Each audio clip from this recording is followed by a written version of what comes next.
Hello students, welcome back to Vigyan institute. Myself Nitin Guru. बेटा आज का जो टॉपिक है हमारा वो रिटायरमेंट जो चैप्टर है उसका मोस्ट इंपॉर्टेंट टॉपिक है। आज हम करेंगे रिवैल्यूएशन अकाउंट। रिवैल्यूएशन अकाउंट से रिलेटेड जर्नल एंट्री कैसे की जाती है और उसको रिवैल्यूएशन अकाउंट कैसे बनाया जाता है। आपने टर्म फर्स्ट में एडमिशन चैप्टर में भी सीखा होगा रिवैल्यूएशन अकाउंट। टर्म टू में भी उतना ही इंपॉर्टेंट है। रीजन ये हमारा एडमिशन रिटायरमेंट में भी है और डेथ ऑफ अ पार्टनर में भी है। तो बेटा जी स्टार्ट करते हैं रिवैल्यूएशन अकाउंट को कैसे तैयार करते हैं। पहले बात करता हूं मैं रिवैल्यूएशन अकाउंट के मीनिंग पे। व्हाट इज रिवैल्यूएशन अकाउंट और ये कब कब तैयार होता है। बेटा जब भी हमारी पार्टनरशिप में कोई चेंजेस आते हैं, just like admission of a partner. For example 3 partners थे, एक पार्टनर एडमिट हो जाता है, ऐड हो जाता है, ठीक है, तो भी हमें रिवैल्यूएशन बनाना है। या फिर 3 पार्टनर थे, कोई पार्टनर चला जाता है ड्यू टू ओल्ड एज, जो कि हम चैप्टर कर रहे हैं रिटायरमेंट ऑफ अ पार्टनर। या फिर किसी पार्टनर की डेथ हो जाती है। ओवरऑल 3 बातें हुई, या तो कोई आएगा या फिर कोई जाएगा या फिर परमानेंट जाएगा, मतलब दुनिया से चला जाएगा, 4 कंधों पे जाएगा। तो इन तीनों ही डिफरेंट कंडीशंस में बनता है हमारा रिवैल्यूएशन अकाउंट। इसका रीजन क्या हुआ रिवैल्यूएशन, जैसे कि नाम ही इंडिकेट कर रिवैल्यूएशन अकाउंट। जितनी भी एसेट्स और लायबिलिटीज होती हैं फर्म के अंदर, हम उनकी वैल्यूज को दोबारा से वैल्यूज निकालते हैं, दैट इज रीवैल्यूएशन। उसका रीजन क्या है, जो पार्टनर ऐड हो रहा है हमें उसे करंट वैल्यू बतानी होती है अपने एसेट्स की और लायबिलिटीज की। जो भी चेंजेस है, फॉर एग्जांपल कोई एसेट्स है तो डेफिनेटली उस पर डेप्रिसिएशन लगा होगा, उसे डेप्रिसिएशन के बाद डेप्रिसिएशन रिड्यूस करने के बाद एसेट्स की वैल्यू इंट्रोड्यूस करनी होगी। सिमिलरली लायबिलिटीज को भी अपडेट करना होगा। तो इसलिए हम एक रिवैल्यूएशन अकाउंट बना रहे हैं। जो भी एसेट्स और लायबिलिटी में चेंजेस आते हैं उनको रिकॉर्ड करता है रिवैल्यूएशन अकाउंट। बेसिकली क्या करते हैं बेटा, आपको ध्यान रखना है, 2-3 बातें आपको ध्यान रखनी है रिवैल्यूएशन अकाउंट से रिलेटेड। रिवैल्यूएशन अकाउंट, सबसे पहला क्वेश्चन कि what is the nature of revaluation account. ये रिवैल्यूएशन अकाउंट का नेचर क्या है, एक नंबर पे जनरली आपसे कोई भी पूछ सकता है, ठीक है। रिवैल्यूएशन अकाउंट बेसिकली हमने 11th क्लास में पढ़ा था। There are 3 types of account, real account, personal account and nominal account. बेटा जहां भी बात आती है प्रॉफिट या लॉस की, आपको एक ट्रिक देते हैं, जहां भी बात आती है प्रॉफिट एंड लॉस की, फॉर एग्जांपल आपने सेकंड चैप्टर में फंडामेंटल में आपने बनाया था profit and loss appropriation account, ठीक है। फिर आपने 11th क्लास में बनाया था एक प्रॉफिट एंड लॉस अकाउंट। फिर आपका ये रिवैल्यूएशन, जैसा कि आप जानते हैं रिवैल्यूएशन अकाउंट का दूसरा नाम profit and loss adjustment account है। आपको ये ध्यान रखना है, इसका दूसरा नाम क्या है, profit and loss adjustment account. तो डेफिनेटली अगर कोई प्रॉफिट से रिलेटेड कोई भी टर्म आ जाता है, उस अकाउंट का नेचर होता है बेटा जी नॉमिनल अकाउंट, ठीक है। और नॉमिनल अकाउंट जैसे मैंने आपको बताया, आपके सामने मैंने नॉमिनल अकाउंट दिया, तो आपको याद आना चाहिए 11th क्लास में आपको नॉमिनल अकाउंट ने क्या बताया था। नॉमिनल अकाउंट कहता है all expenses, losses debit and all incomes and profits credit. तो आपको ये ध्यान रखना है, जितने भी नुकसान होते हैं, जितने भी लॉसेस होते हैं, उन्हें हमें क्या करना है, डेबिट, और जितनी भी इनकम्स होती हैं और प्रॉफिट्स होते हैं उन्हें हमें करना है क्रेडिट, ठीक है।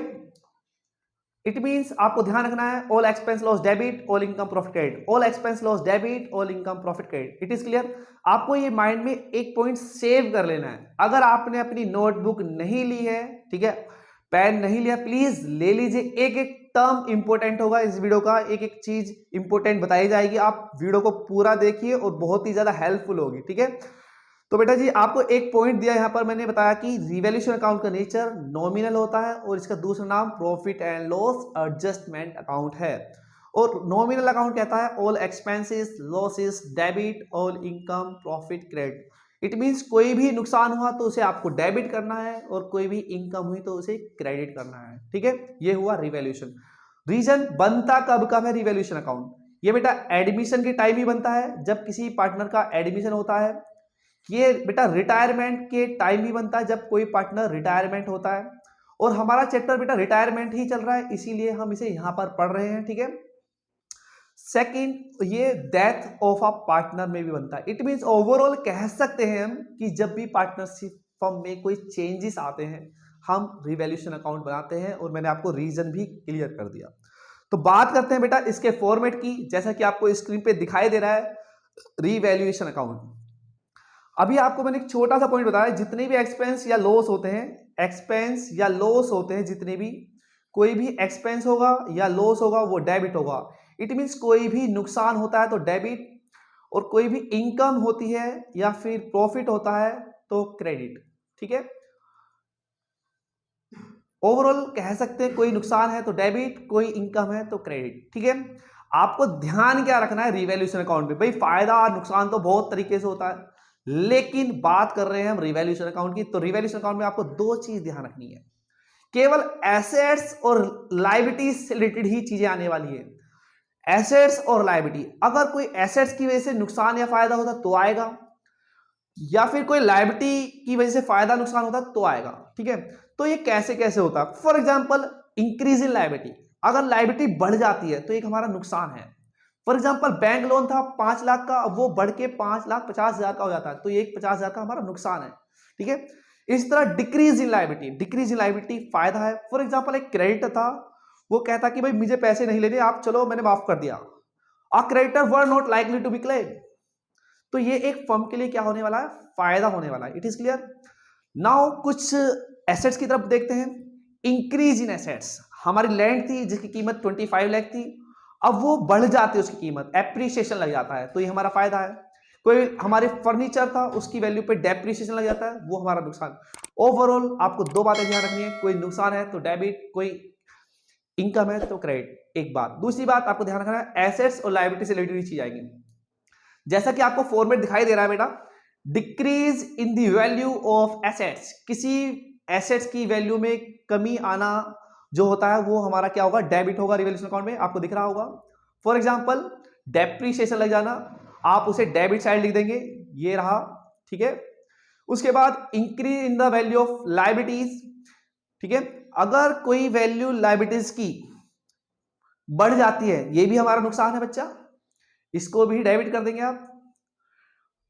अनरिकॉर्डेड लायबिलिटी, अचानक से लायबिलिटी आ गई, what is unrecorded liability, unrecorded liability वो लायबिलिटी जो हमने बैलेंस शीट में रिकॉर्ड नहीं की थी और बाद में अचानक से लायबिलिटी आ गई।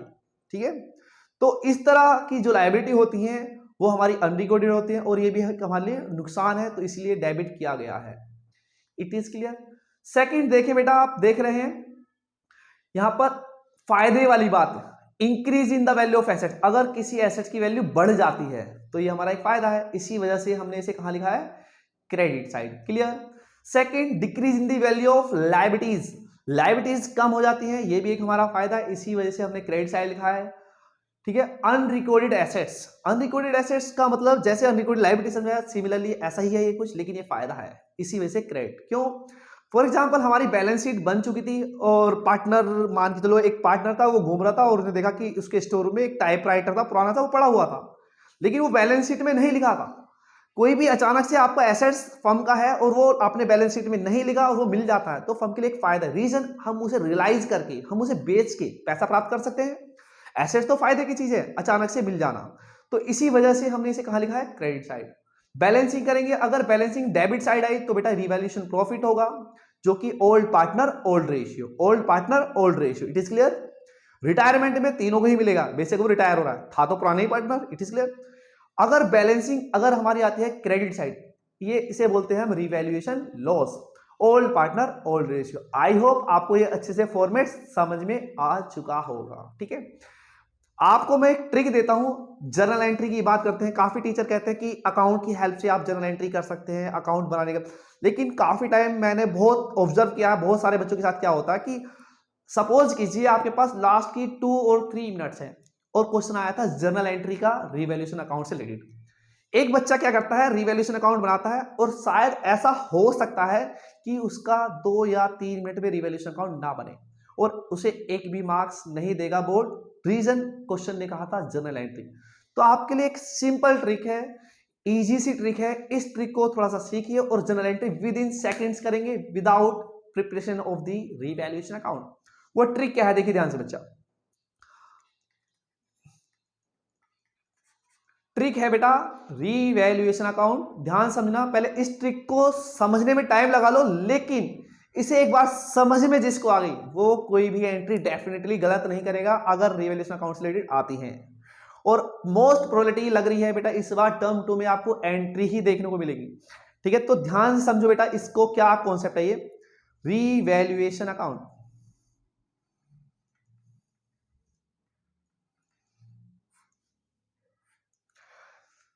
आपको ध्यान रखना है बेटा, जैसा कि आप जानते ही हैं, हम जो फॉलो करते हैं डबल एंट्री सिस्टम को फॉलो करते हैं। इट मींस बीच को debit and credit both, right.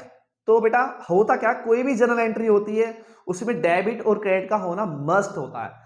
जैसे एक सिक्के के अंदर, एक कॉइन के अंदर हेड और टेल का होना मस्ट होता है, सिमिलरली इसी तरह एक ट्रांजैक्शन के अंदर डेबिट और क्रेडिट होना मस्ट होता है। ठीक है, तो बेटा आपको एक नोट कर लेना है पॉइंट कि जर्नल एंट्री में अगर वो रिवैल्यूएशन अकाउंट से रिलेटेड आती है, रिवैल्यूएशन अकाउंट से रिलेटेड कौन कौन सी एंट्री हो सकती है, increase in assets, decrease in assets, increase in liability, decrease in liability, unrecorded assets, unrecorded liability, यही लायबिलिटी बनती है। प्लस आपको एक कॉन्सेप्ट और याद रख लेना है साथ साथ, LAAL, जो आपको हर बार अपनी वीडियो बताता हूं, outstanding expenses, prepaid expenses, receive in advance, accrued income. It means जो एक्यूरल बेस एंट्री होती है वो, बस यही है आपका, और कुछ नहीं है। जो दो L है यहाँ पर वो आपका इंक्रीज इन लायबिलिटी है, और जो दो A है वो आपका इंक्रीज इन एसेट्स है। आप समझदार है, समझ गए होंगे। ठीक है, इसके अलावा कुछ भी नहीं आता रिवैल्यूएशन अकाउंट में। मैंने कहा कि आपसे कि जर्नल एंट्री में दो चीजें होती हैं, फर्स्ट डेबिट, दूसरा क्रेडिट। ऐसी कोई एंट्री ही नहीं है इसमें केवल एक ही चीज हो, डेबिट लिख दिया क्रेडिट ना हो, ऐसा नहीं हो सकता, क्रेडिट हो डेबिट ना हो। तो बेटा ये जैसे कि एक सिक्के के अंदर हेड और टेल होना मस्ट होता है, इसी तरह एक ट्रांजैक्शन के अंदर डेबिट और क्रेडिट होना मस्ट होता है। तो बेटा जी आपको ये ध्यान रखना है, ध्यान रखने वाली बात क्या है कि अगर एंट्री रिवैल्यूएशन अकाउंट से रिलेटेड पूछी जाती है तो एक जगह रिवैल्यूएशन जरूर आना है, चाहे तो वो डेबिट भी हो सकता है या फिर आपका क्रेडिट भी हो सकता है। तो एक कंफर्म कर लीजिए वो रिवैल्यूएशन अकाउंट जरूर खुलेगा। तो ट्रिक क्या है मेरी, इसी बेस पे मैंने एक ट्रिक बनाई जिससे कि जो हमारा एक एवरेज स्टूडेंट भी है या बिलो एवरेज स्टूडेंट भी है वो एंट्रीज में फुल में से फुल मार्क्स गॉट कर सके। वो ट्रिक क्या है देखिए ध्यान से। रिवैल्यूएशन अकाउंट का नेचर जैसे हम जानते हैं बेटा नॉमिनल है। तो बेटा अगर आपको कोई लॉस लगता है, आपको कोई एंट्री आपने पढ़ी और आपको लग रहा है कि लॉस है, तो आप क्या करेंगे, सिंपल डेबिट करना है। भाई क्या डेबिट करना है, रिवैल्यूएशन अकाउंट को डेबिट करना है। कंफर्म है 110% आप रिवैल्यूएशन को डेबिट करेंगे। अब रही बात क्रेडिट की, सर एंट्री में तो दो चीज होती हैं, आपने अभी जस्ट बताया। हाँ भाई मैंने ही बताया, लेकिन आपको यह ध्यान रखना है कि आपको डेबिट के बारे में जानकारी, क्रेडिट उस चीज को करना है जिसकी वजह से हमें नुकसान हुआ। It is clear. For example machine की वैल्यू घट गई, डेप्रिसिएशन लग गया, तो revaluation account debit to machine. It is clear. Similarly अगर आपको कोई प्रॉफिट लग रहा है, कोई फायदा हुआ है, अगर कोई फायदा हुआ, आपने ट्रांजैक्शन पढ़ी और आपको लग रहा है फायदा हुआ है, प्रॉफिट, तो आपको रिवैल्यूएशन अकाउंट को क्रेडिट करना है। तो मेरे साथ आप दो बार बोलेंगे रिवैल्यूएशन, क्या बोलना है बच्चा, अगर कोई नुकसान हुआ तो रिवैल्यूएशन को डेबिट करना है, और कोई फायदा हुआ तो रिवैल्यूएशन को क्रेडिट करना है। वंस अगेन, अगर कोई नुकसान हुआ तो रिवैल्यूएशन को डेबिट करना है, और कोई फायदा हुआ तो रिवैल्यूएशन को क्रेडिट करना है, और बाकी जो रिमेनिंग बचा, अगर डेबिट मिल गया तो क्रेडिट में उस चीज को डाल देंगे जो जिसकी वजह से हुआ। ठीक है, तो कुछ एंट्रीज मैं आपके सामने लेके आया हूं, जो प्रैक्टिस करते हैं प्लीज इस एंट्री को, इस कॉन्सेप्ट को नोट डाउन कर लीजिए अपनी नोटबुक में। ठीक है, बहुत ही ज्यादा हेल्पफुल है ये आपके लिए। जैसे कि बेटा आपका, जैसे कि एक आपको एंट्री, जो वेराइटीज है एंट्री की आपके सामने दिख रही है। ठीक है, increase in the value of assets, देखिए आपको आप देखिए ध्यान से, increase in the value of asset, assets बढ़ गए, फायदा है तो रिवैल्यूएशन क्रेडिट हो रहा है, एसेट्स ऊपर आ जाएगा और रिवैल्यूएशन अकाउंट क्रेडिट हो जाएगा। ठीक है, ये हमारा पहली entry. Second, decrease in the value of assets, assets की वैल्यू कम हो गई तो फायदा है नुकसान है, ये हमारा नुकसान है, नुकसान है तो रिवैल्यूएशन डेबिट होगा डेफिनेटली। ये देखिए रिवैल्यूएशन डेबिट हो रहा है, revaluation account debit to assets. It is clear. Second मतलब third entry, increase in the amount of liability, liabilities बढ़ गई, कर्ज बढ़ गया भाई, कर्ज बढ़ गया तो क्या हुआ, नुकसान, कर्ज बढ़ा तो नुकसान है, तो इसलिए रिवैल्यूएशन क्या होगा, डेबिट टू लायबिलिटीज। बहुत ही इंटरेस्टिंग बन गई है एंट्री आपके लिए। फिर decrease in the value of liabilities, liabilities कम हो गई है, कर्ज कम हुआ तो फायदा हुआ। ठीक है, फायदा हुआ तो रिवैल्यूएशन क्रेडिट होगा। अनरिकॉर्डेड एसेट्स, अचानक से एसेट्स मिल गए तो फायदा है, ये फायदा है तो इसलिए रिवैल्यूएशन यहां पर क्रेडिट है। और यहां पर अनरिकॉर्डेड लायबिलिटी, अचानक से कोई कर्ज हमारे ऊपर आ जाता है तो ये एक नुकसान होता है, नुकसान है तो रिवैल्यूएशन डेबिट होगा। ठीक है, और रिवैल्यूएशन प्रॉफिट पार्टनर क्रेडिट होगा, ये आप जानते ही हैं, revaluation loss partner, old partner capital account debit to revaluation loss. ठीक है, अगर पार्टनर को प्रॉफिट हो तो पार्टनर कैपिटल अकाउंट को क्रेडिट कर देंगे, अगर कोई लॉस हुआ है तो डेबिट कर देंगे। आई होप आपको ये एंट्री थी जो कॉमन एंट्री होती है। अब कुछ क्वेश्चंस ले लेते हैं चलो एंट्री के, ठीक है। ये आपके लिए कुछ सिलेक्टेड क्वेश्चन लिए हैं मैंने यहाँ पे 3 से 4 एंट्री आपको रिवैल्यूएशन से। Mitali, Indu and Geeta. Mitali, Indu and Geeta are the partners sharing profit and loss in the ratio 5:3:2। बेटा जी पार्टनर के नाम क्या है? मिताली, इंदु एंड गीता। इनका प्रॉफिट शेयरिंग रेशियो जो हमें गिवन है बेटा जी 5:3:2। क्लियर है? Next, on 31st March 2017 there balance sheet was as under. ये हमें बैलेंस शीट गिवन है इनकी, ठीक है। Geeta retired from the firm. Geeta ji retire हो जाती हैं, गीता जी फर्म को छोड़ के चली जाती हैं। चलो गीता जी को भेज देते हैं। बचे कौन? मिताली और इंदु। आगे बोला है it was agreed that machinery we valued at. जो एडजस्टमेंट होंगी वो डेफिनेटली, और जो मैंने आपको चीजें बताई हैं, एसेट का बढ़ना, एसेट का घटना, लायबिलिटी का बढ़ना, लायबिलिटी घटना, अनरिकॉर्डेड एसेट्स, अनरिकॉर्डेड लायबिलिटी, यही एंट्री रिवैल्यूएशन अकाउंट से होती है। तो पहला क्वेश्चन आपके सामने है बेटा, it was agreed that machinery we valued at 1,40,000। तो बेटा मशीनरी, पहली एंट्री की बात करते हैं आपके सामने। मशीनरी की वैल्यू जो है बेटा 1,40,000 हो जाती है। बैलेंस शीट में देखेंगे पहले वैल्यू क्या थी। मशीन थी बेटा 1,50,000 की, ये आपको दिख रही होगी। मशीन जो थी 1,50,000 की थी। 1,50,000 की चीज 1,40,000 की हो जाती है। कोई मशीन 1,50,000 की थी और 1,40,000 की हो जाती है। फायदा या नुकसान? तो बेटा सिंपली ये आपका एक नुकसान है, एसेट की वैल्यू कम हो रही है। नुकसान है तो यहां पे रिवैल्यूएशन को डेबिट करना होगा। रिवैल्यूएशन अकाउंट डेबिट, एंट्री बनती है बेटा रिवैल्यूएशन अकाउंट डेबिट टू, जिस वजह से नुकसान हुआ है, टू मशीन। अमाउंट जितने का नुकसान हुआ है बेटा, कितने का हुआ? 10,000। कोई चीज 150 की थी, 140 की हो जाती है तो 10,000 का नुकसान हो गया। ये एंट्री आपको समझ में आ चुकी होगी। बहुत ही इजी ट्रिक है बेटा। सेकंड बात करते हैं पेटेंट्स। पेटेंट्स भी हमारे इंटेंजिबल एसेट्स होते हैं। Patents eight ₹40,000। पेटेंट्स जो है वो 40,000 रुपए पर है। तो पेटेंट्स कितने थे? पेटेंट थे 30,000 के, अब वो 40,000 के हो चुके हैं। तो ये 30,000 की चीज, 30,000 का कोई एसेट्स 40,000 का हो गया है। फायदा, तो फायदा है तो रिवैल्यूएशन क्या होगा यहाँ पर? क्रेडिट। अगर रिवैल्यूएशन क्रेडिट है तो बेटा डेबिट क्या होगा जी? किसकी वजह से फायदा हुआ? पेटेंट्स की वजह से हुआ। तो यहां पे पेटेंट्स लिख देंगे, पेटेंट्स अकाउंट डेबिट। कितनी इजी एंट्री बन गई है बेटा इस ट्रिक से। सेकंड देखिए बेटा, बिल्डिंग एट 125। बिल्डिंग की जो कीमत है 1,25,000 रुपए पे है। ऊपर देखते हैं बैलेंस शीट में हमारी बिल्डिंग कितने की है? 1,00,000 रुपए की। कोई बिल्डिंग 1,00,000 रुपए की थी, आज वो 1,25,000 रुपए की हो जाती है। तो ये हमारा फायदा है, increase in the value of assets. तो सिमिलरली ये एंट्री यहां पर भी रिवैल्यूएशन क्रेडिट होना है। रिवैल्यूएशन क्रेडिट होना है तो यहाँ पे 2 करके लिखते हैं। रिवैल्यूएशन आप जानते हैं, रिवैल्यूएशन अकाउंट किसकी वजह से फायदा हुआ? बिल्डिंग की वजह से। Building account debit. फायदा हुआ तो रिवैल्यूएशन को क्रेडिट कर दिया, नुकसान हो तो रिवैल्यूएशन को डेबिट कर दिया। Amount 25,000। Record the necessary general entries for the above adjustment, separate the revaluation account. ठीक है, हमने एंट्रीज रिकॉर्ड कर चुके हैं और preparation of the revaluation account, जैसे कि आपको फॉर्मेट बताया था, आप रिवैल्यूएशन अकाउंट भी तैयार कर लेंगे। ठीक है, सेकंड क्वेश्चन की बात करते हैं। सेकंड क्वेश्चन जो है यहां पर आपके सामने स्क्रीन पे आपको शो हो रहा होगा। The balance sheet of the Rajesh, Pramod and Nishant who were sharing the profit and loss in the ratio of their capital. जो उनकी कैपिटल है उसी रेशियो में वो प्रॉफिट को शेयर कर रहे हैं। तो बेटा पार्टनर का नाम क्या है यहाँ पर? राजेश, प्रमोद, निशांत। तो 3 पार्टनर है बेटा जी यहाँ पे, राजेश, प्रमोद एंड निशांत। कैपिटल 20-15। तो बेटा अगर मैं इनका रेशियो निकालता हूं तो ये बन जा 5-4 जा 5-3 जा 5-3 जा, तो 4:3:3। तो बेटा कैपिटल का रेशियो मतलब जो है कि जिस रेशियो में इन्होंने कैपिटल लगाई है उसी रेशियो में प्रॉफिट को डिवाइड करेंगे। इट मींस 20,000 कैपिटल है, एक की 15 है, एक की फिर अगेन 15 है, तो बेटा अगर हम प्रॉपर डिवाइड करते हैं तो ये 4:3 बन जाता है। बात करते हैं एंट्री की। प्रमोद रिटायर्ड, प्रमोद जी फर्म को छोड़ के चले जाते हैं। बचे कौन? यहां पर बचते हैं बेटा आपका राजेश और निशांत। फर्स्ट एंट्री की बात करते हैं।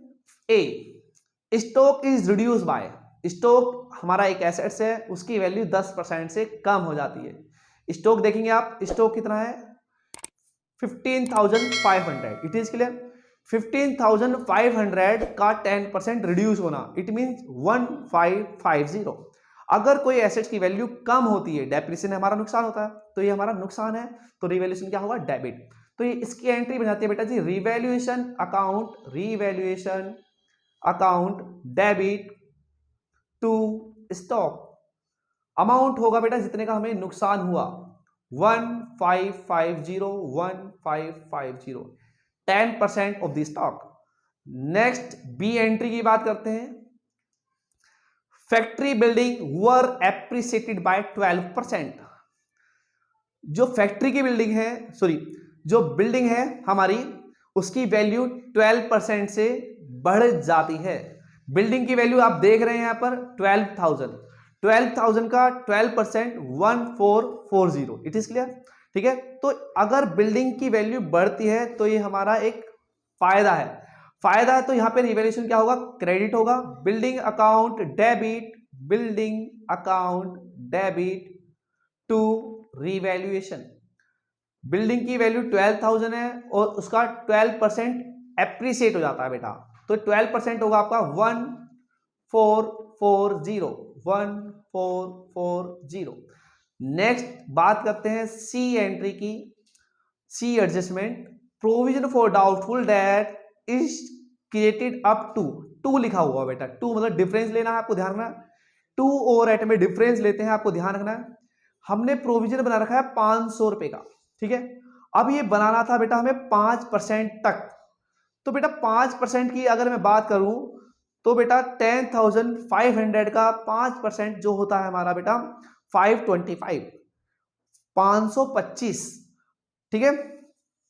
अब लेकिन अब हमने इसे 5,000 का हमने 500 का बना रखा है, तो बेटा ये प्रोविजन जो है 5,000 का बना रखा है और बनाना चाहिए था हमें 5%, जिसकी वैल्यू 525 बैठती है। इट मींस कहीं ना कहीं हमारा प्रोविजन बढ़ गया। अब ये प्रोविजन एक लायबिलिटी होती है, लायबिलिटी बढ़ी तो नुकसान है, दैट्स वाई 500 से 525 चला गया है, तो बेटा 25 से हमारी लायबिलिटी बढ़ी है, तो यहाँ पे रिवैल्यूएशन को डेबिट करना होगा, क्योंकि एक लायबिलिटी का बढ़ना नुकसान होता है। Revaluation account debit to provision for doubtful debt. Adjustment C देखिएगा बेटा, एडजस्टमेंट सी कहती है provision for legal charges to made at 205। आपको प्रोविजन फॉर लीगल चार्जेस बनाना था 265। क्या हमने इसके लिए कोई प्रोविजन क्रिएट किया है? नहीं किया। अब ये पता कहां लगता है बेटा? ये हमें लायबिलिटी साइड पता लगता है। लायबिलिटी साइड में बीपी है, क्रेडिटर्स है, जनरल रिजर्व है और पार्टनर्स की कैपिटल है, लेकिन ऐसा कोई भी चीज हमें नहीं मिली जो कि प्रोविजन फॉर लीगल चार्जेस के लिए हो। तो बेटा इस तरह की लायबिलिटी एडजस्टमेंट को हम ट्रीट करते हैं। हमें प्रोविजन बनाना था लीगल चार्जेस के लिए, जो कि हमने नहीं बनाया। तो ये एक एग्जांपल हो गया अनरिकॉर्डेड लायबिलिटी। अनरिकॉर्डेड लायबिलिटी हमारा नुकसान होता है। आप लिखेंगे unrecorded liability for legal charges account debit, क्योंकि एक नुकसान है, सॉरी नुकसान है, तो यहां पर रिवैल्यूएशन डेबिट होगा।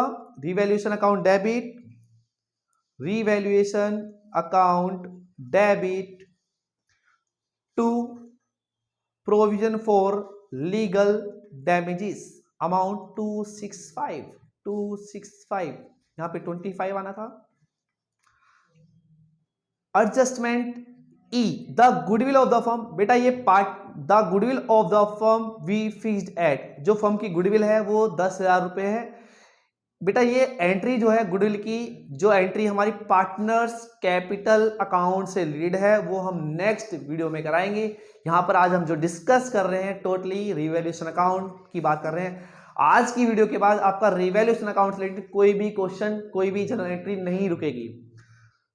नेक्स्ट एफ की बात करते हैं, the capital account of new partner fixed at. बेटा ये भी एंट्री हमारी पार्टनर कैपिटल अकाउंट से रिलेटेड है, तो यही एंट्री पॉसिबल थी जो कि हमारी रिवैल्यूएशन अकाउंट से बनती है। 4 एंट्री आपके लिए मैंने बना दी हैं। जनरल रिजर्व हो गया, इनके लिए एक अलग से सेपरेट वीडियो बनाएंगे हम आपके लिए। बस एक लास्ट क्वेश्चन और जो कि मोस्ट इंपॉर्टेंट टॉपिक है, और इससे क्वेश्चन इस बार जो सैंपल पेपर आया है हमारा उसमें भी देखने को मिला है। टर्म 2 का जो सैंपल पेपर सीबीएसई ने रिलीज किया है, ये क्वेश्चन है बेटा, आप समझ चुके होंगे टॉपिक किस टॉपिक की बात कर रहा हूं मैं। ये हिडन गुडविल है, हिडन गुडविल बोल दो या फिर इन्फर्ड गुडविल बोल दो। और खुशी की बात यह है कि जितना टफ, जितना कह सकते हैं कंपैरिजन में, टफ तो कुछ है ही नहीं अकाउंट में, कंपैरिजन में जितना लेंथी एडमिशन में था ट्रीटमेंट ऑफ हिडन गुडविल का, लेकिन रिटायरमेंट में उतना ही इजी है। बस आपको इतना सा डिफरेंस याद रखना है, मेरे वर्ड्स में आप ध्यान रखिए कि 3 पार्टनर है पी क्यू आर, और मान लीजिए कोई भी पार्टनर रिटायर होता है, मान चलते हैं बेटा जैसे इस क्वेश्चन में आर रिटायर हो गया, अब बचे कौन, पी और क्यू। ठीक है, आर का जो भी हिसाब किताब है, उसका बैलेंसिबिलिटी, उसका जर्नल रिजर्व, उसका कोई भी और एक्यूमुलेटेड प्रॉफिट हो, रिवैल्यूएशन प्रॉफिट हो, सब कुछ देने के बाद और कोई भी एक्यूमुलेटेड लॉस हो उसे लेस करने के बाद जो भी उसका अमाउंट बनता है, ठीक है, वो एक तो आपको ध्यान रखना है जो उसका अमाउंट बनता है that is adjusted capital. It is clear. और साथ साथ लेकिन पार्टनर उसे कुछ एक्स्ट्रा देते हैं, रिमेनिंग पार्टनर कुछ एक्स्ट्रा देते हैं कंटिन्यूइंग पार्टनर। यहां पर कौन है, पी और क्यू। उन्होंने सोचा कि भाई आर ने हमारे साथ 15-20 साल या 25 साल या 30 साल हमारे साथ काम किया, तो आर का जो हिसाब किताब बना उससे कुछ एक्स्ट्रा देते हैं, जो एक्स्ट्रा देते हैं अमाउंट वही गुडविल होती है उसी पार्टनर की, सीधा उस पार्टनर की गुडविल निकल के आती है जो रिटायर होता है। समझ गए होंगे थ्योरी में आप। तो बात करते हैं फॉर्मूला बेस, आप जिससे आप इसे नोट कर सकें। हिडन गुडविल सीधा उस पार्टनर की निकलती है बेटा जो पार्टनर रिटायर हो रहा है। Hidden goodwill is equal to agreed amount less adjusted capital. तो बेटा क्वेश्चन पढ़िए और दोनों चीज ढूंढ लीजिए और आंसर आपके सामने आ जाएगा। ठीक है, P, Q and R are the partners sharing profit and loss in the ratio of 3:2:1. P retired from the firm, R retired from the firm, and the balance in his capital account after making necessary adjustments on accounts of reserves, revaluation of assets and liabilities work out to be 60,000. It means सब कुछ हिसाब करने के बाद जो amount बैठता है are के हिसाब में, आर के हिस्से में जो बैठता है वो 60,000 रुपए है। एडजस्टेड कैपिटल हमें दी है कितनी, 60,000 रुपए।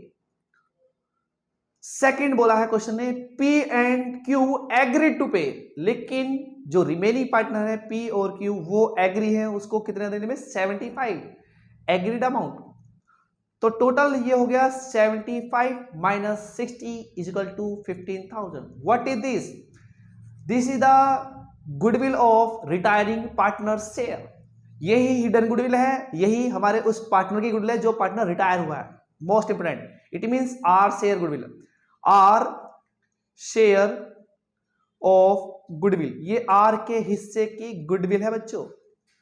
बड़ा ही इंटरेस्टिंग है, बड़ा ही इजी है। ठीक है, टर्म 2 में जो सैंपल पेपर आया है ये क्वेश्चन इससे रिलेटेड ऐसा क्वेश्चन डाला, प्लीज आज ही सोल्व कीजिएगा। जैसे मैंने आपको फॉर्मूला दिया है agreed amount minus adjusted capital. ठीक है, क्वेश्चन में आगे कुछ बोला है, this will be the debit to the capital account of P and Q in the gaining ratio this and this.